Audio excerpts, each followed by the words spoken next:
นะโมตัสสะภะคะวะโตอะระหะโตสัมมาสัมพุทธัสสะนะโมตัสสะภะคะวะโตอะระหะโตสัมมาสัมพุทธัสสะนะโมตัสสะภะคะวะโตอะระหะโตสัมมาสัมพุทธัสสะกิจโฉมนุสปฏิลาโภกิจฉังมัจจานะชีวิตังกิจฉังสัดดัมมัสสวนังกิจโฉบุตดานังอุปาโด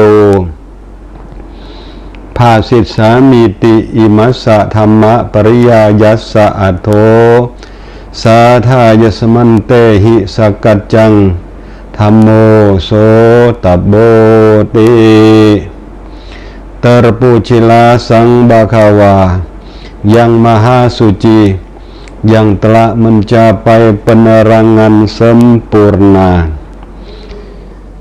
Namo Buddhaya. Saudara-saudara sekalian, sabda Sang Buddha pertama yang tadi disampaikan artinya sungguh sulit untuk dapat dilahirkan sebagai manusia. Sungguh sulit kehidupan manusia. Sungguh sulit untuk dapat mendengarkan ajaran kebenaran dari Sang Buddha. Begitu pula sungguh sulit munculnya seorang Buddha. Saudara-saudara sekalian, pada hari ini tanggal 7 Mei 2564 Buddhis era tahun 2020, di mana-mana umat Buddha khususnya di Indonesia pada hari ini adalah hari yang sangat penting bagi kita yang beruntung menjadi umat Buddha. Maka supaya kita dapat manfaat dari peringatan atau merayakan Hari Trisuci Waisak tahun ini, kami ingin mengajak saudara-saudara sekalian untuk mengulang pembacaan pemahaman tentang riwayat Hari Waisakha Bucha atau Waisak Day atau Hari Perayaan Waisak. Kata Wisakha Bucha atau Waisak itu singkatan dari Wisakha Purnami Puja. Artinya pemujaan pada bulan purnama di bulan Wisakha atau Waisak, yang merupakan hari yang terjadi 3 peristiwa penting tentang riwayat Sang Buddha, Guru Agung kita, yaitu 1 adalah hari lahirnya Sang Buddha Gautama. 2 adalah hari yang Sang Buddha Gautama mencapai penerangan sempurna di bawah pohon di Buddhagaya. 3 menjadi hari yang Sang Buddha parinibbana atau wafat di kota Kusinara. Inilah 3 peristiwa penting yang kita perlu dibahas pada hari ini sebagai perenungan pada hari ini bagi kita semua. Pasti saudara-saudara sekalian, Hari Waisak merupakan hari yang menjadi manggala atau berkah utama tertinggi bagi kita, karena kesempatan dapat memuja kepada seseorang yang patut dipuja pada hari yang penting seperti Waisak ini akan menjadi berkah, nempel ke badan, ke pikiran kepada kita yang memujanya. Karena perenungan kepada Sang Buddha yang telah mencapai kesucian, yang penuh dengan kebijaksanaan dan penuh dengan mahawelas asih, cinta kasih sayang tanpa pamrih kepada semua orang. Inilah menjadi berkah. Buddha, Dhamma ajarannya, dan Sangha merupakan tiga pelindung yang penting bagi umat Buddha yang mengangkat dirinya sendiri sebagai umat Buddha. Maka pada hari ini marilah kita menetapkan diri sebagai umat Buddha untuk selama-lamanya. Marilah kita mengucapkan kata memastikan menjadi umat Buddhanya. Buddhang saranang gacchami, Dhammang saranang gacchami, Sanghang saranang gacchami. Artinya, aku berlindung kepada Buddha, aku berlindung kepada Dhamma ajarannya Sang Buddha, aku berlindung kepada para bhikkhu sangha yang telah mengikuti Dhamma ajaran Sang Buddha. Dengan pernyataan ini, semoga kita semua dapat pelindung dari perbuatan baik yang kita akan lakukan selama hidup kita ini.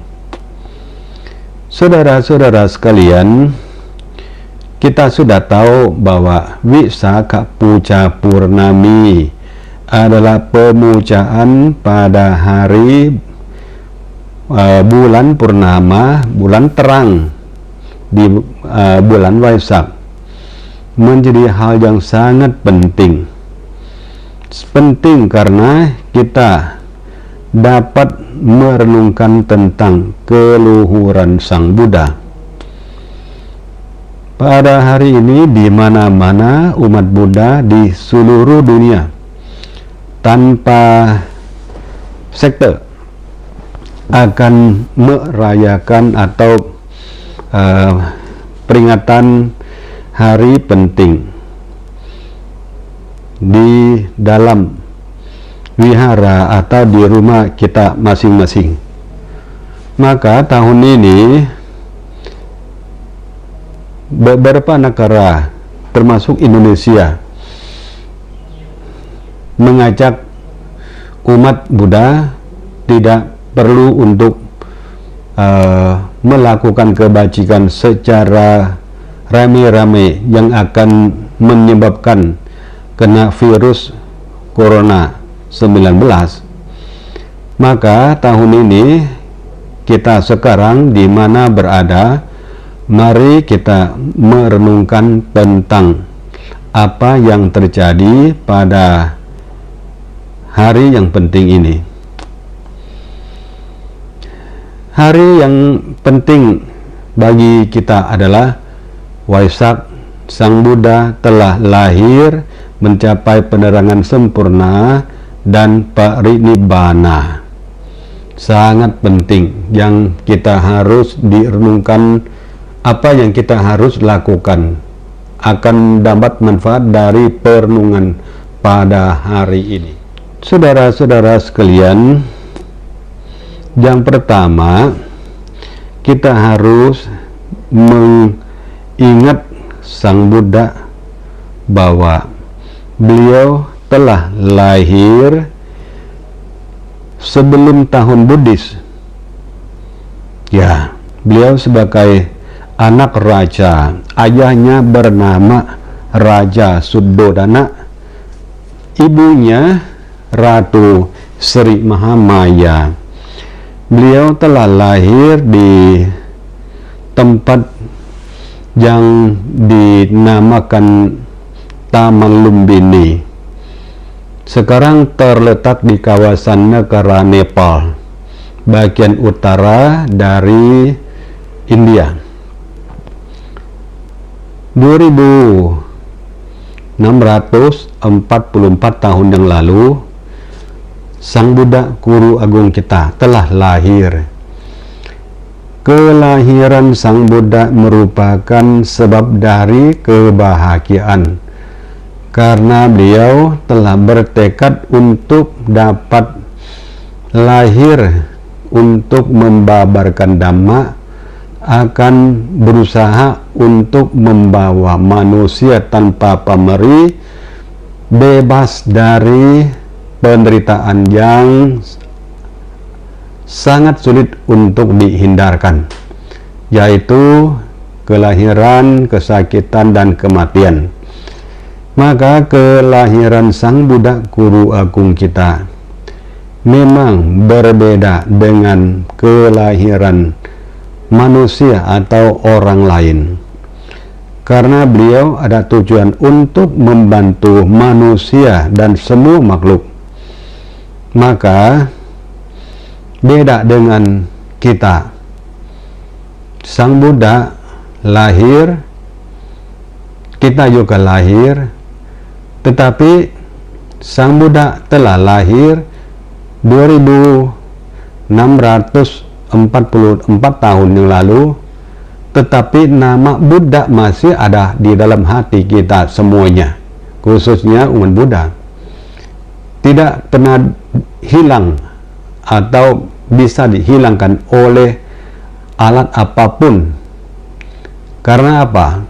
Karena beliau memiliki keluhuran, kebaikan, kebijaksanaan yang luar biasa. Kelahiran Sang Buddha disenangkan oleh sanak keluarga manusia, saudara-saudaranya, bahkan para dewata dari berbagai penjuru atau alam-alam yang tak bisa dimastikannya, karena beliau adalah maha besar, orang terbesar, tidak ada bandingnya. Kelahiran ini kali adalah kelahiran terakhir, karena selama 4 asangkhaya lamanya untuk mengumpulkan kebajikan, dan 102.000 mahakappa waktunya untuk mengumpulkan kebajikan sebelum menjadi Buddha. Maka kelahiran ini adalah kelahiran yang akan sangat besar dalam secara kelahiran beliau, karena akan mempertaruhkan hidup dan jiwanya untuk membabarkan Dhamma atau membantu semua makhluk dapat manfaat dari kelahirannya. Maka apabila kita melihat keuntungan beliau telah lahir, kita sebaiknya harus mengikuti kelahiran Sang Buddha, yaitu harus memanfaatkan diri sendiri menjadi orang yang sangat bermanfaat bagi diri kita sendiri dan kepada dunia atau orang lain pada umumnya. Sang Buddha telah lahir dan berusaha dalam pendidikan, dalam penghidupan sebagai anak raja. Beliau tidak pernah bermasalah dalam tingkah laku di dalam keluarganya, tidak pernah menyulitkan ayah dan ibu. Itulah menjadi contoh yang kita harus mengikuti secara hidup beliau, bahwa kita tidak akan menyulitkan ayah dan ibu kita, sama dengan Sang Buddha. Maka tingkah laku Sang Buddha menjadi teladan yang kita harus ambilnya, yaitu ramah tamah, sabar, rendah hati bila diperingatkan, dan siap untuk melayani tugas atas status anaknya kepada ayah, ibu, dan sanak keluarganya. Memiliki tugas untuk belajar sungguh-sungguh, tidak menjadi orang bandel seperti manusia yang biasa, yang sulit untuk diajarkannya. Apalagi beliau menjadi orang yang bertekun, bersemadi, dan bergembira dalam kedamaian, pelepasan, dan beliau memiliki kesadaran sejati dan akhirnya mencapai penerangan sempurna atau sukses dalam pendidikannya. Saudara-saudara sekalian, Sang Buddha walaupun telah lama parinibbana atau wafat, tetapi beliau masih ada dalam hati kita. Karena apa? Karena karyanya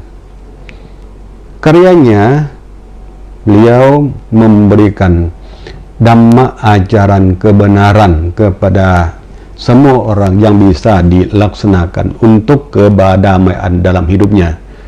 Maka hari ini apabila Anda belum bertekad Pancasila, marilah kita bertekad untuk melaksanakan Pancasila. Renungkan dalam pikirannya, aku bertekad untuk melatih diri menghindari pembunuhan makhluk hidup. Aku bertekad akan melatih diri menghindari pengambilan barang yang tidak diberikan. Aku bertekad untuk melatih diri untuk menghindari perbuatan asusila terhadap istri atau suami orang lain, atau orang yang dijaga oleh atasannya. Aku bertekad untuk menghindari ucapan yang tidak benar, dan aku bertekad untuk melatih diri menghindari minuman keras yang akan menyebabkan lemahnya kesadaran.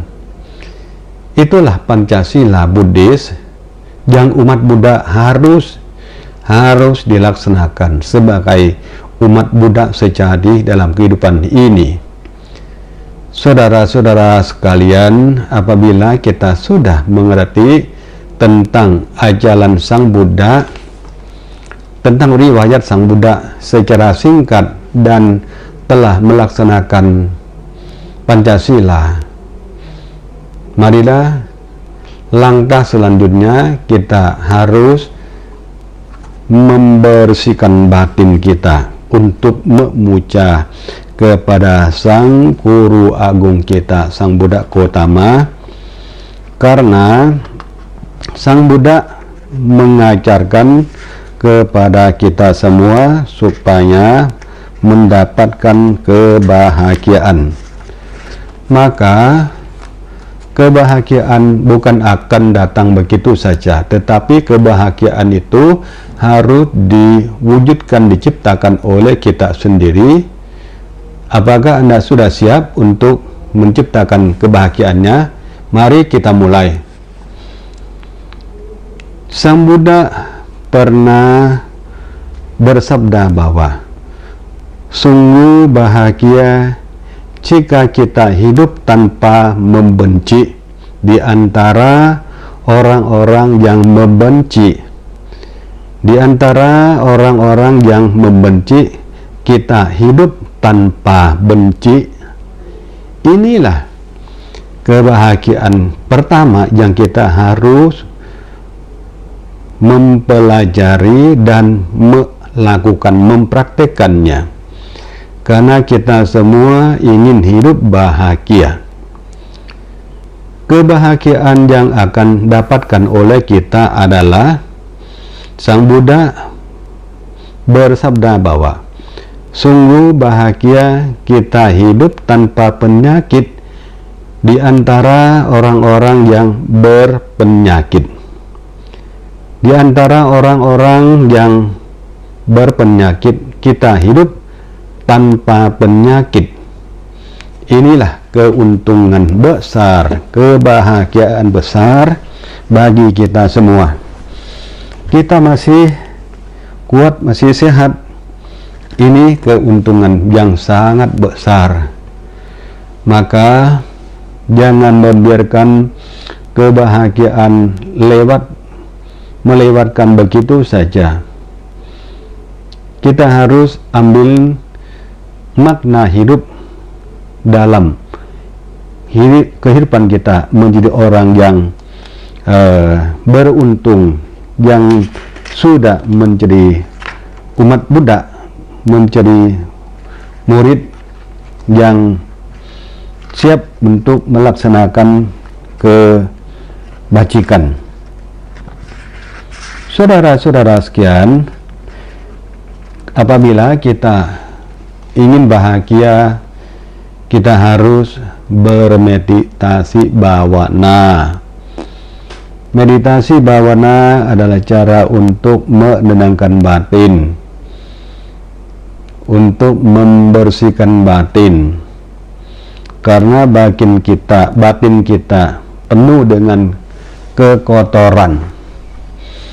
Kekotoran batin adalah keserakahan, kemarahan, ketidaktahuan.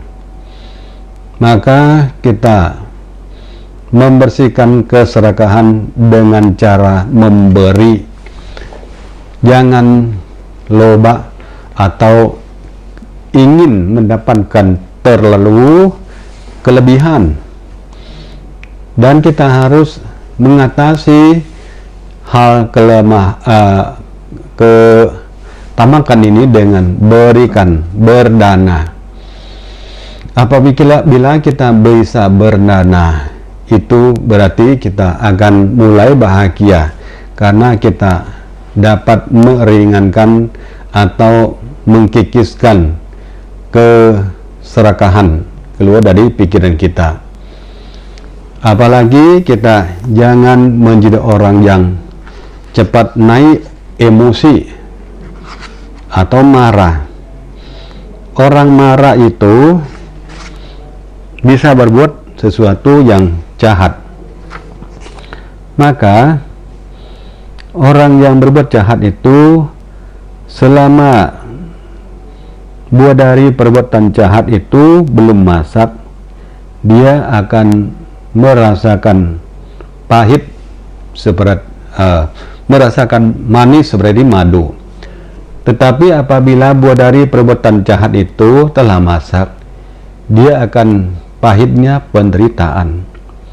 Maka kita harus mengikuti kata Sang Buddha dalam perbuatan, ucapan, dan pikiran yang baik, yang bermanfaat, yang memberikan kesejukan hati, ketentraman, kedamaian kepada saudara-saudara atau teman-teman kita sedunia tanpa pamrih.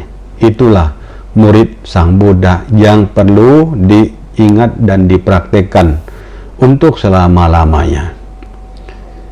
Masih ada kata yang lain.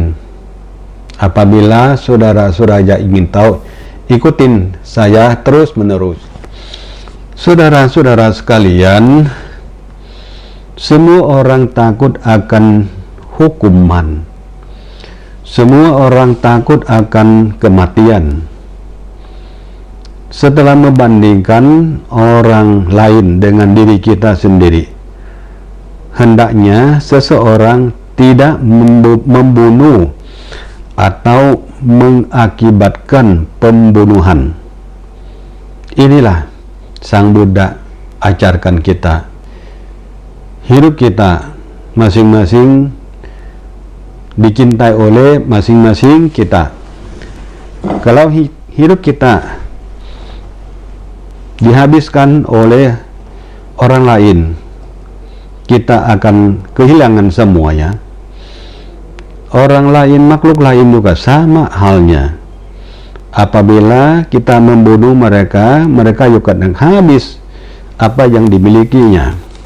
Maka inilah Sang Buddha, guru agung kita, melarang kita tidak sama sekali, tidak boleh sama sekali untuk membunuhan orang atau binatang. Nah, kemarahan itu sangat bahaya dalam ajaran Buddha. Kemarahan itu bisa membuat seseorang melakukan kejahatan yang lainnya banyak. Maka Sang Buddha pernah kasih contoh wayangan atau ajaran kepada kita bahwa kalahkan kemarahan dengan cinta kasih, dan kalahkan kejahatan dengan kebajikan. Kalahkan kekikiran dengan kemurahan hati, dan kalahkan kebohongan dengan kejujuran. Sangat jelas Sang Buddha memberikan wayangan Dhamma kepada kita. Kalahkan kemarahan dengan cinta kasih, kasih sayang tanpa pamrih. Mengingatlah, mereka itu semua seperti saudara kita sendiri. Jangan marah kepada mereka. Kita harus kasih metta, cinta kasih, kasih sayang kepada mereka. Apalagi semua orang ingin hidup bahagia. Maka kita umat Buddha jangan menjadi orang yang dikatakan orang kikir. Umat Buddha, marilah kalahkan kekikiran dengan kemurahan hati.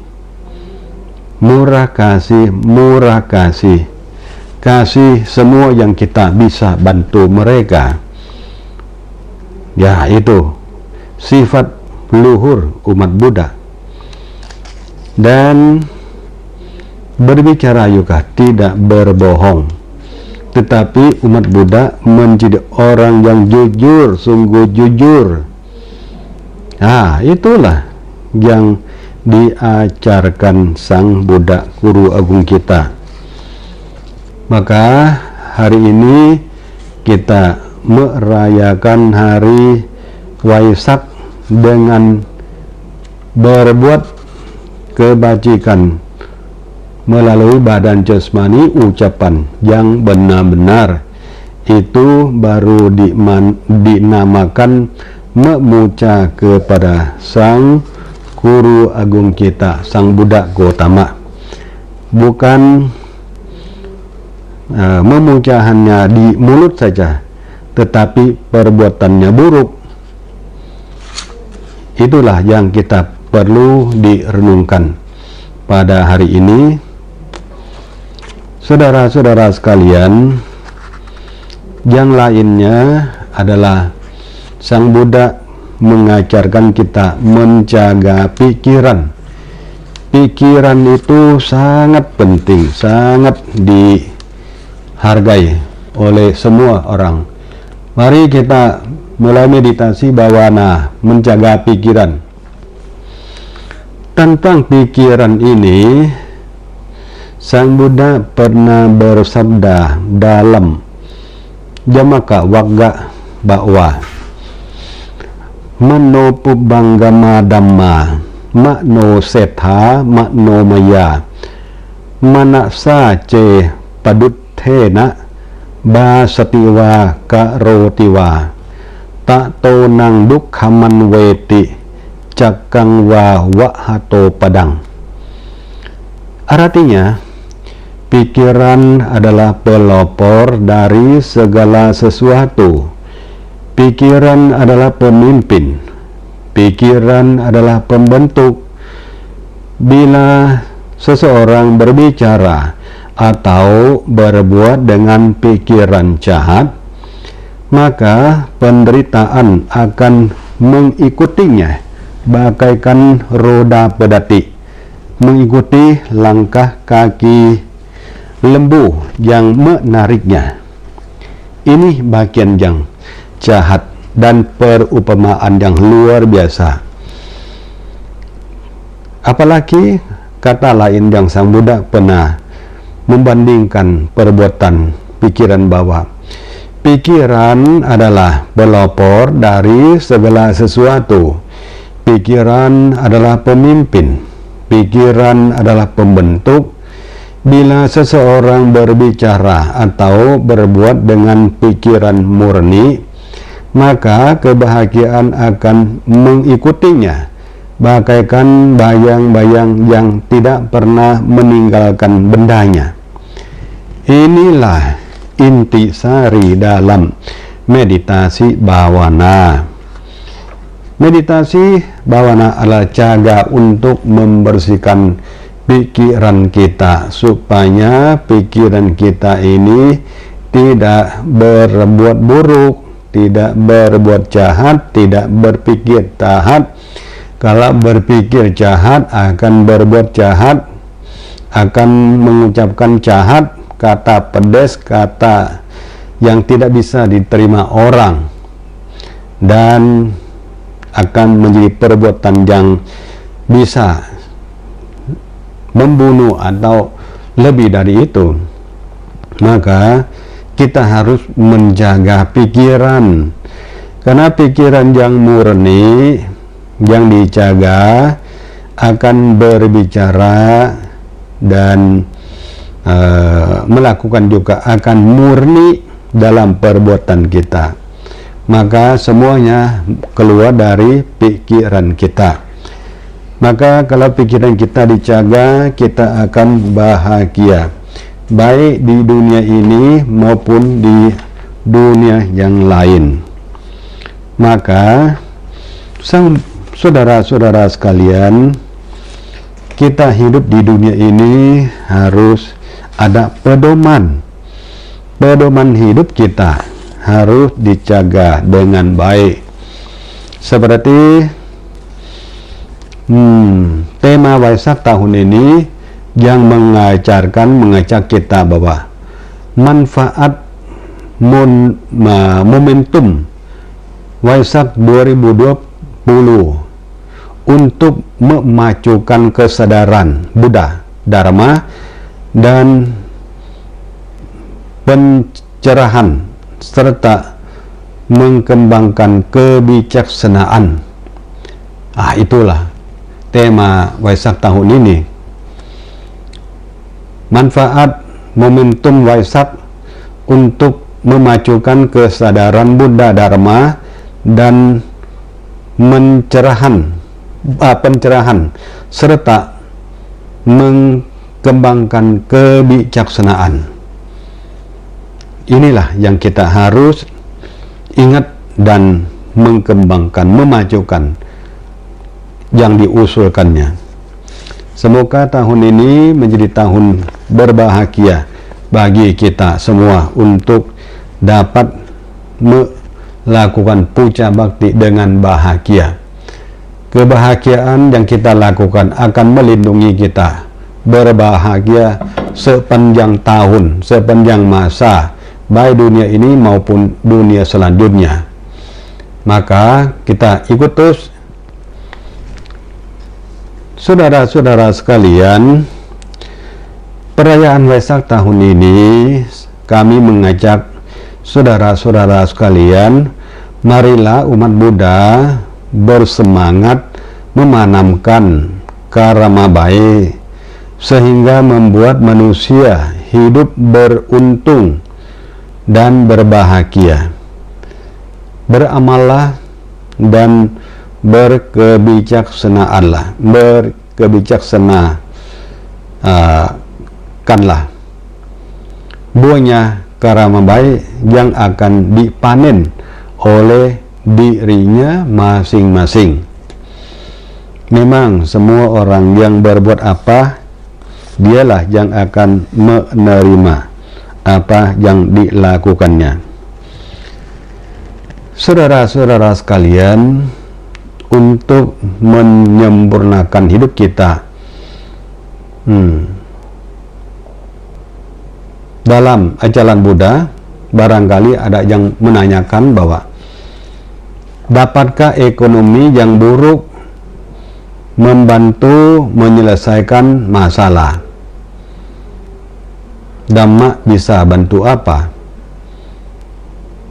Dhamma ajaran Sang Buddha bisa membantu, karena beliau mengajarkan kita menjadi orang yang hemat, rajin mencari nafkah dulu, rajin mencari nafkah, menjaga dengan baik. Maksudnya hemat, menjaga dengan baik, mempunyai teman sejati dan hidup sederhana. Rajin mencari, rajin menyimpan, memotong apa yang tidak perlu dibeli, dan mengakrabkan dengan anggota keluarga kita menjadi orang yang memiliki batas keinginan. Kita jangan mencari membeli apa yang mengikuti keinginan saja, tetapi kita harus ambil keputusan, ambil sesuatu karena alasannya keperluan. Kalau tidak perlu, jangan berusaha untuk mencari. Kalau perlu, baru ambil, karena perlu dipakai, digunakan. Maka saudara-saudara sekalian, kami atas nama Bhikkhu Sangha mengucapkan selamat Hari Trisuci Waisak tahun 2564 ini, tahun 2020. Semoga umat Buddha penuh semangat dalam menghadapi semua masalah. Jangan takut masalah, kita harus menghadapi masalah dan menyelesaikan masalahnya. Apalagi setiap tahun yang terlewat, itu berarti kita harus menambah kedewasaan. Kedewasaan kita harus menjadi orang yang bisa menjaga emosi, harus berpikir tentang kepentingan kepada masyarakat, berpikir tentang hal-hal pribadi dikurangi, dan kita harus berpikir bahwa kita dapat memberikan apa kepada orang lain. Jangan hanya menerima saja. Kita dapat berikan apa kepada dunia ini, kepada keluarga kita, kepada agama kita, kepada bangsa dan negara kita. Harus belajar dan melakukan memberi, jangan menerima saja. Karena kalau kita menjadi pemberi, hidup kita akan berada walaupun meninggal dunia. Sama dengan Sang Buddha, sudah lama, lebih dari 2564 tahun, kita masih ingat nama beliau, dan beliau masih ada di dunia ini dan akan berada terus menerus, karena beliau sebagai sang pemberi, berikan semuanya, harta dan dhamma ajarannya. Semoga semua ini bermanfaat bagi kita pada akhirnya. Namo Buddhaya. Semoga semua berbahagia untuk selama-lamanya.